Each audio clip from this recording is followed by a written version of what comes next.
जय हिंद प्रियजनों, DK expressway channel में आपका स्वागत है। आप देख रहे हैं डीके एक्सप्रेसवे चैनल। चलिए बात करते हैं कि आजकल के जो चल रहा है, वार पर वार चल रही है, इजराइल में चल रहा है, वार चल रहा है फिलिस्तीन से हमास। हमास एक आतंकवादी संगठन है, जैसे ISI होगा, अलकायदा हो गया। ऐसा क्या ज़रूरत पड़ती है जो इतना जो खतरनाक संगठन जो होता है अलकायदा टाइप का, क्यों बनता है? देखिए, सवाल आतंकवाद का नहीं है, सवाल जनतंत्र का होना चाहिए, सवाल लोकतंत्र के मान और मर्यादा का होना चाहिए। एक बात तो आपके चैनल के माध्यम से देश के लोगों को याद करा देना चाहते हैं कि फिलिस्तीन सबसे बड़ा देश था। फिलिस्तीन में यहूदी लोग ज़्यादा रहते थे।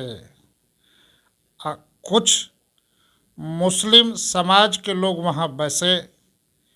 धीरे धीरे अपना संगठन अलग करते करते उस कुछ खास इलाके को इजराइल बना लिए। आपके चैनल के माध्यम से देश के लोगों को यह भी जानकारी दे देते हैं कि मसर-उल-अम एक मुस्लिम समाज का सबसे बड़ा तीर्थ स्थान है, जो दुनिया में मक्का मदीना के बाद तीसरा स्थान आता है। और वह जेरूसलम जो है वही हमास के आसपास के इलाके में है। उन लोगों का कहना है कि सब कुछ हम लोग दे देंगे, लेकिन हमास का जो गाजीपट्टी इलाका है वह नहीं दे सकते, क्योंकि वहाँ यरूशलेम, जिसको मुस्लिम समाज के लोग बहुत तरीके से पूजते हैं, और इस चैनल के माध्यम से यह जानकारी आपके श्रोताओं को मिलनी चाहिए कि फिलिस्तीन एक ऐसा देश है जिस देश में कोई सैनिक नहीं है, जिस देश में कहीं कोई आतंकवादी संगठन भी नहीं है, कुछ हमास इलाके, गाजीपट्टी इलाके को छोड़ करके। कारण कि वहाँ लाठी डंडे की लड़ाई होती है। जब कभी भी मार होती है फिलिस्तीन में, वह शांति प्रिय देश है। वह ईटा, रोड़ा, पत्थर इत्यादि रखने वाले लोग ही बड़े बड़े लोगों की सुरक्षा करते रहते हैं। इतने शांति प्रिय देश में कुछ ऐसा खास स्थान है जो मुस्लिम समाज की निगाहें उस पर टिकी है कि पूरे दुनिया में मुस्लिम समाज के लोगों की पूजा पाठ करने वाले की यरूशलेम जो है वह स्थान है। जब जब इजराइल को उनके बीच लड़ाई हुई है फिलिस्तीन वालों की, तब तक इजराइल की पूरी जनसंख्या मात्र 1 से 1.5 करोड़ है। चैनल के माध्यम से देश के लोगों को याद करा देना चाहेंगे कि फिलिस्तीन तो शांति प्रिय देश है। वहाँ एक भी राइफल, गोली बारूद वाले लोग नहीं रहते हैं। बहुत शांति प्रिय ढंग के लोग रहते हैं। और उसी यहूदी के इलाके में मुस्लिम समाज के लोग बैठे, और पूरी दुनिया में मुस्लिम समाज के लोग क्या क्या करते हैं सबों को पता है। धीरे धीरे इजराइल नाम का क्षेत्र चुन लिए। आज वही इजराइल बारंबार धीरे धीरे उसी फिलिस्तीन जैसे हम लोग का भारत था, अब भारत इतने प्रकार से प्रताड़ित हो गया कि भूटान अलग करना पड़ा, पाकिस्तान अलग हो गया। ठीक उसी प्रकार से फिलिस्तीन बहुत बड़ा देश था, उसी में से इजराइल बना। और इजराइल में जनसंख्या तो बेहद कम है, 1 से 1.5 करोड़, लेकिन बारूद में, गोली बारूद में और परमाणु बम बनाने में माहिर बड़ा देश है। और जब जब भी फिलिस्तीन की तरफ लड़ाई हुई है तो इजराइल वालों की जीत हुई है। और हमास एक ऐसा इलाका है, जैसे महात्मा गांधी और गोडसे की लड़ाई थी, ठीक उसी प्रकार से गाज़ा पट्टी इलाके में कुछ खास लोग रहते हैं जिसको इजराइल पूरे देश में हल्ला कर दिया है, ये आतंकवादी है। लेकिन हमारे अंदाज से यसरुल्लम को मुस्लिम के सबसे तीसरे स्थान को बचाने हेतु वो लोग कह देंगे जान दे देंगे, लेकिन गाज़ा पट्टी इलाके कभी नहीं देंगे। और एन कैन प्रकार दोनों के बीच में कुछ न कुछ होते रहता है। और जब जब भी हुआ है आज तक, तब तक इजराइल वाले के पास तो तोप है, सैनिक है और बम है, सभी प्रकार की चीज़ें, बहुत चीज़ है, और उनकी जीत हो जाती है हमास पर हमला करके। उनके ज़मीन को धीरे धीरे अधिग्रहण करते जाते हैं। इस बार भी शायद वही होने वाला है। अब तो देखा जा रहा है कि ईरान भी इजराइल के खिलाफ है, और ख़ास करके उसके बगल में जो सीरिया है वह भी अमेरिका सपोर्ट कर रही उसके है। खिलाफ में है। लेकिन अमेरिका वाले बुरे फंसे हैं, और माननीय भारत के प्रधानमंत्री नरेंद्र मोदी भी बुरे फंसे हैं कि इजराइल को सहयोग देंगे। लेकिन अमेरिका वालों की दोहरी नीति है, रूस वाले फ्रांस वालों की दोहरी नीति है, जरा समझ ले दुनिया वालों। यही हालत हम लोगों के कश्मीर की समस्या की थी, जिसके समाधान के लिए यूएनओ में समस्या का समाधान होता था। आज तक समस्या का समाधान नहीं हुआ। गोलीबारी चलती रही, गोलीबारी चलती रही ताकि हम लोग अमेरिका से, फ्रांस से, रूस से तोप और बारूद खरीदते रहें। और वही हालात अमेरिका वाला वहाँ कर रहे हैं, दोहरी नीति कि इजराइल को हम सपोर्ट करते हैं, लेकिन हमास इलाके में जो बेहद घटनाएं घटी है वहाँ भी दवाइयाँ भेजेंगे और भोजन पानी की समस्या का निदान करेंगे। यह दोहरी नीति करने वाले अमेरिका अब अनेकों देश को परेशान करके रखा है, जिसके खिलाफ में भारत में भी लोग, फिलिस्तीन समर्थक के लोग, उनकी आवाज़ आ रही है।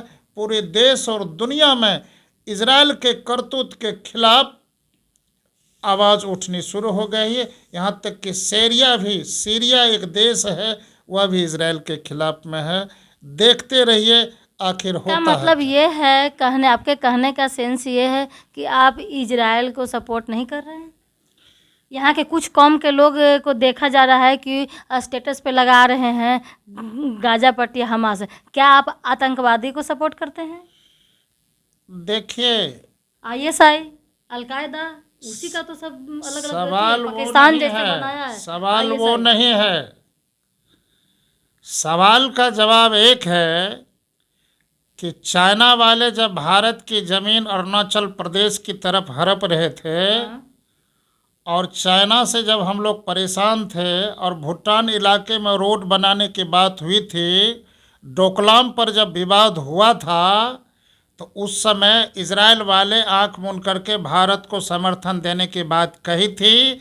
शायद इसी नीति सिद्धांत को ध्यान में रखते हुए भारत के प्रधानमंत्री माननीय नरेंद्र मोदी भी इजराइल को साथ दे रहे हैं और देने का भरोसा भी किए हैं।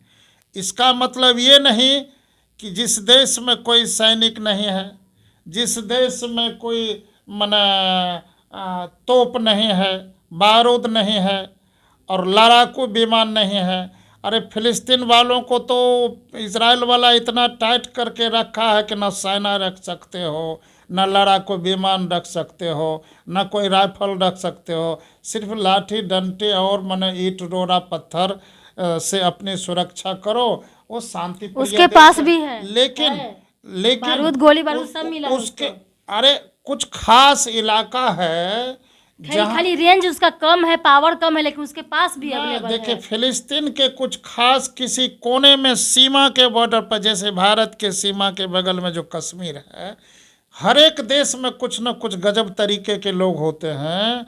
वही यसरुल्लम को बचाने के लिए हमास जिसको आतंकवादी संगठन कर रहे हैं, हम मानते हैं कि रॉकेट उन्होंने दागा है या दागी जा रही है, ये अलग बात है।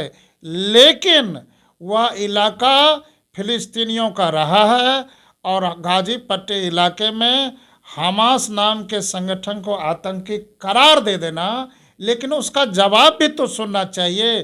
किस लिए रॉकेट छोड़ रहा है, किस लिए इजराइल पर उन्होंने रॉकेट छोड़ा? इक्के मिलेगा कि मुसलमानों के वही जो तीसरे बड़े तीर्थ स्थान है उसी को बचाने के लिए बारंबार उनके जमीन को हड़प रहा है इजराइल। इजराइल देखिए, इजराइल एक ऐसा देश है जो जनसंख्या में तो कम है लेकिन तोप बारूद में सबसे बड़ा विस्फोटक देश है। अब तो ईरान उससे ज़्यादा विस्फोटक है।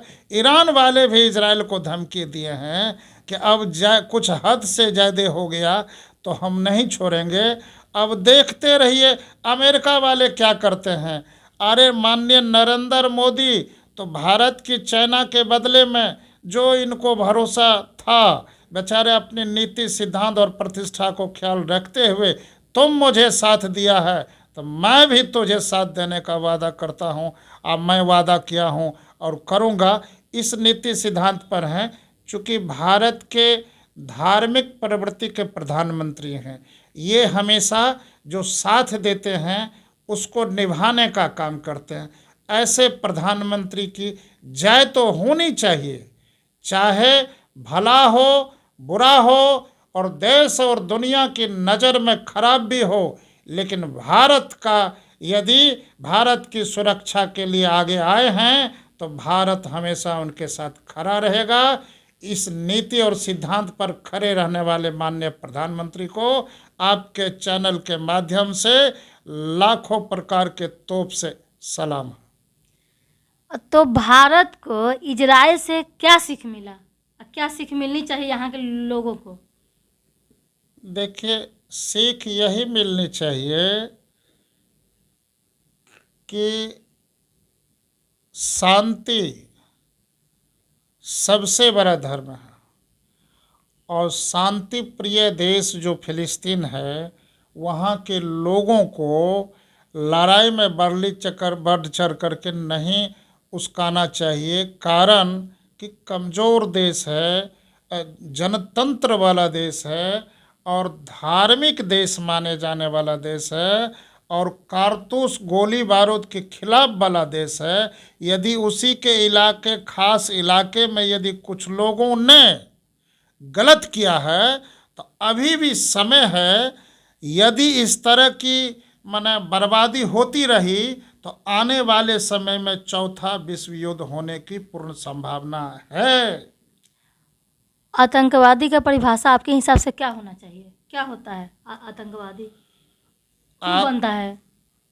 देखिए, कुछ ऐसे भी लोग आतंकवाद बन जाते हैं कि प्रतिष्ठा के साथ खिलवाड़ करते हैं। जब उनके प्रतिष्ठा का हनन होता है, उसे आर्थिक क्षति होती है, उनके खानदान के मान या मर्यादा के खिलाफ होता है, उनके देश हित में नहीं होकर के उनके देश के खिलाफ साजिश रची जाती है, उसके वतन के खिलाफ जब साजिश रची जाती है, उसके लोकतंत्र के मान मर्यादा पर घमासान होता है, उसके लोकतंत्र पर जब क्षति होती है और सबसे हृदय में यदि किसी के वास है तो वतन का वास होता है। इसीलिए कहता है कि हमारा वतन ऊंचा रहेगा। ठीक उसी प्रकार फिलिस्तीन के वासियों के हृदय में फिलिस्तीन एक लोकप्रिय देश है और फिलिस्तीन की ज़मीन हड़पने वाले इजराइल को हर एक प्रकार से सबक सिखाना चाहता है, चाहे रह करके हो या भगवान की विनती करके हो।